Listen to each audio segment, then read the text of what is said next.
Mighty Liverpool were now in tune with the demands of the League Cup and returned in 1983 in search of a going-away present for their all-conquering manager, Bob Paisley, in his retirement season. It was his 12th and last visit to Wembley, and Manchester United weren't to be allowed to spoil his leaving party. Looks for Whiteside. Took it down beautifully, turned away from Hansen. Whiteside! What a fantastic goal by the 17-year-old after 12 minutes play. Lee. Again, the outlet is the fullback, Kennedy. It's in!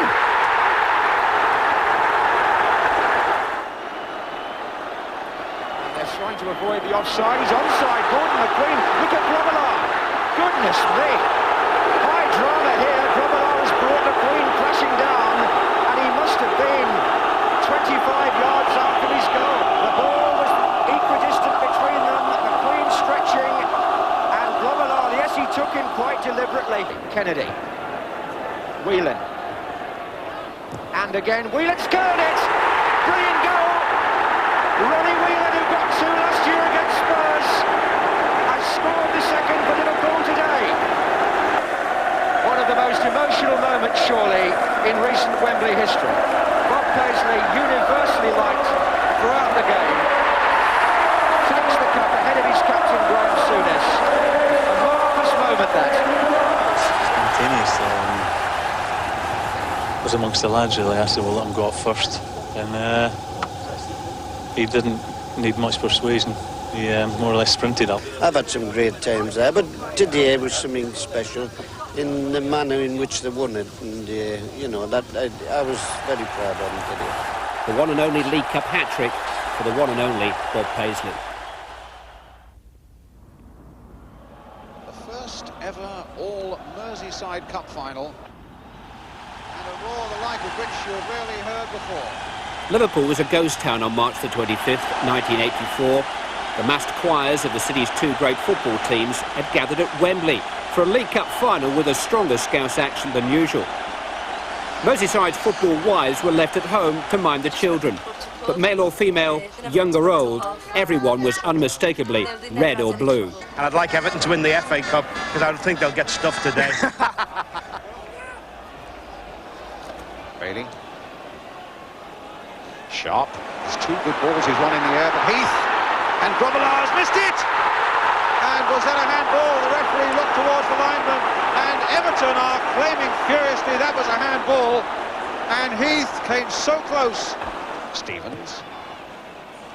Feeling again towards Heath, but there are taller men there. And a shot into the side netting again by Kevin Richardson. But here are Liverpool. That's Souness with a shot, and Southall with the save now. Heath waiting in the middle. Still with Sharp. And a shot that was curling awkwardly, and Heath almost got in. Neil. Oh, tremendous save, and Robinson almost got to it, but Rush hit a glorious shot there, and Southall made the save of the day. The game ended goalless, but the first Sunday final at Wembley had 100,000 stars. Merseyside United won the day. Not even a penalty appeal could divide them on their big day out. Well, I definitely didn't put my hand up intentionally. I think what I can remember about it is it hit my knee, and then maybe come up to my hand, but it was never intentional.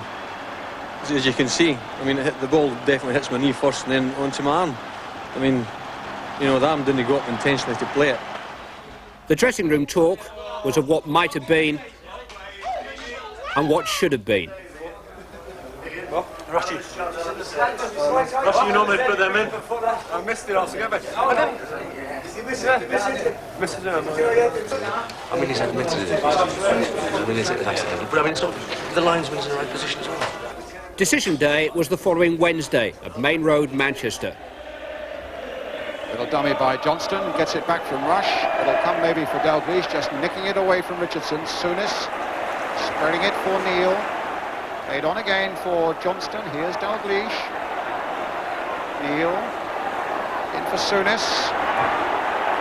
And a goal! Souness for Liverpool. Graham Souness's replay goal parted the waters of the Mersey at last. the Liverpool captain could not be parted from the milk carton. Liverpool raise the trophy yet again.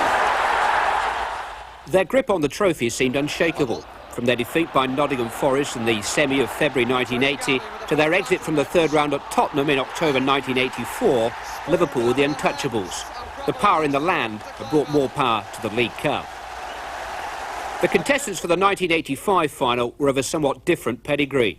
Norwich City and Sunderland were heading for the trapdoor of relegation from the First Division. Good play by John Dean, it's still in. Shannon, good tackle. Oh, and it's an own goal. Came off Chisholm. Asa Hartford claiming it. But it got a deflection. But here's Benison, Sunderland skipper. Handball! Definitely handball by Dennis Van Wyk. Penalty.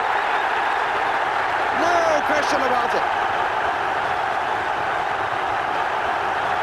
Now what about Chris Woods against Clive Walker?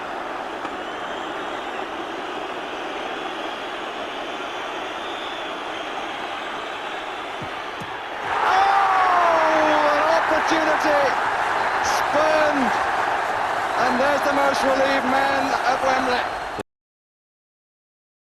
In 1987, Littlewoods became the new backers, and they started by backing a winner. Liverpool returned to centre stage via a record 10-0 win over Fulham. Waiting for them at headquarters, Charlie Nicholas and Arsenal. Rush, Mulvey. That's a great ball. This is Steve McMahon. O'Leary coming across. He's left Rush.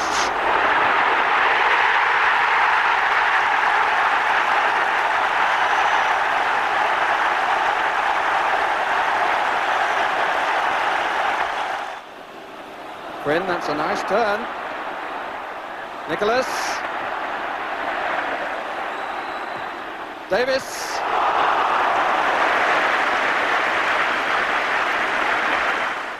Sanson. Anderson. Adams. Nicholas off the post. Anderson. Yes, it's got in. It's Charlie. Charlie Nicholas has done it. Nicholas. Quinn making the diagonal run. Nobody else filling in. Nicholas. And still trying to beat the law of averages as well as fine defending.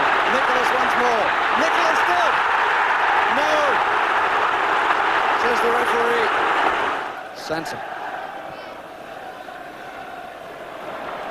Groves. He's away from Gillespie. Nicholas and Rocastle in the area. Nicholas. Yes! Good a deflection, I think.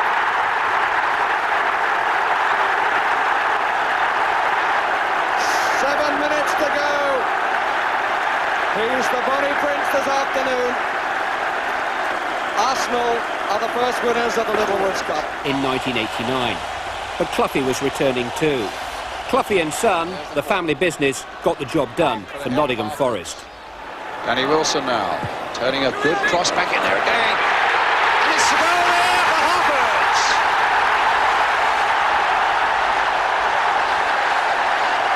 Sutton just got his hand to it, but couldn't stop it going into the net for Luton Town.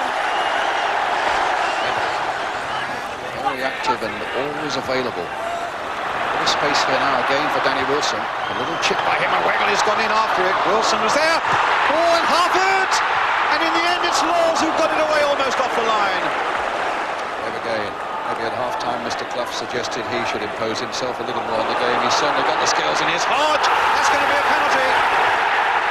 Seeley brings him down, and Forest gets a reprieve from the penalty spot. It's 1-1. Stopped by Clough, won by him.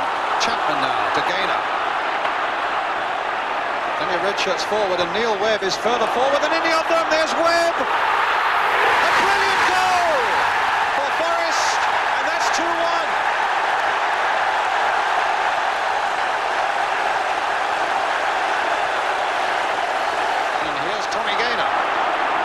Chapman again made a good break for him, getting towards that 6-yard box. There's Nigel Clough again.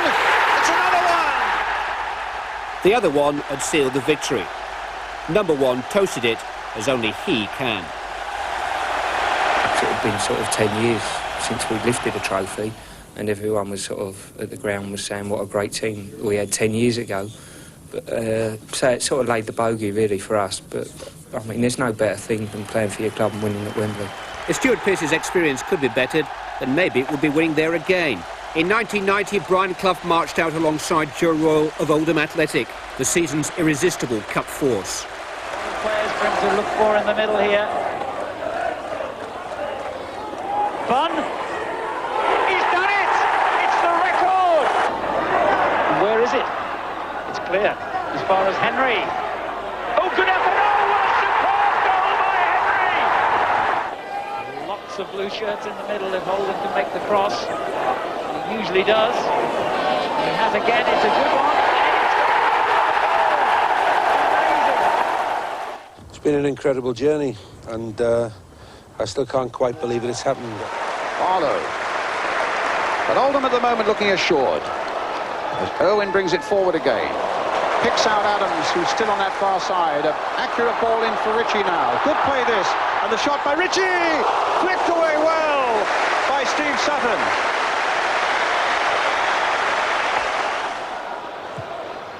Hit in towards Parker. Good shot! Oh, terrific bit of goalkeeping. What a splendid shot by Parker. Well, suddenly Clough's way up forward now. And Jensen with a chance for Forrest. He's done it! Forrest have snatched the lead. With Nigel Jensen, the manager, quite unmoved. The goalkeeper quite perplexed. And the fans absolutely overjoyed. And Nottingham Forest have done it again. Nottingham Forest, the winners of the 30th League Cup.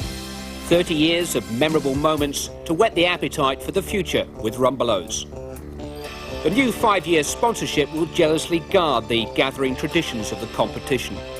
The trophy that Rodney Marsh and Don Rogers got their hands on all those years ago will return to the hands of this year's winning team at Wembley. The Rumbelows Cup is here to stay as a growing fixture in the traditional fabric of the football season.